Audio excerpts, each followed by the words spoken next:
மனம்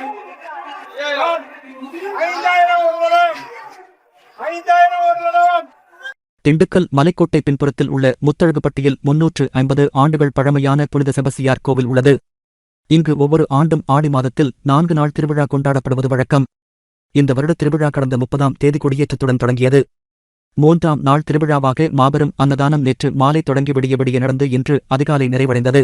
செபஸ்தியாரிடம் வேண்டுதல் வைத்த பக்தர்கள் தங்களது வேண்டுதலை செபஸ்தியார் நிறைவேற்றித் தந்ததை அடுத்து அவருக்கு நன்றி செலுத்தும் வகையில் தங்களால் முடிந்த காணிக்கையாக காய்கறிகள் மற்றும் சமையல் பொருட்கள் ஆகியவற்றை செலுத்தினர். திருவிழாவின் முக்கிய நிகழ்வாக குழந்தை வரம் கேட்டு செபஸ்தியாரிடம் வேண்டுதல் வைக்கும் தம்பதியினர் அவர்களுக்கு குழந்தை பிறந்தவுடன் திருவிழாவின் போது அந்த குழந்தையை கோவிலில் ஒப்படைத்து விடுவார்கள்.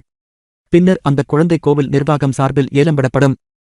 அதில் கலந்து கொள்பவர்கள் குழந்தையை ஏலம் எடுத்து அதற்கான தொகையை கோவிலில் செலுத்துவார்கள். பின்னர் ஏலம் எடுத்தவரிடமிருந்து குழந்தையின் தாய் தந்தையர் ஏலத்தொகையை கொடுத்து வாங்கிக் கொள்வார்கள். அதுபோல் கோவிலுக்கு நேர்த்திக்கடன் வைத்திருந்த பலர் தங்கள் குழந்தையை ஏலத்தில் கொடுத்து அதனை பெற்றோர்களே வாங்கிக் கொண்டனர்.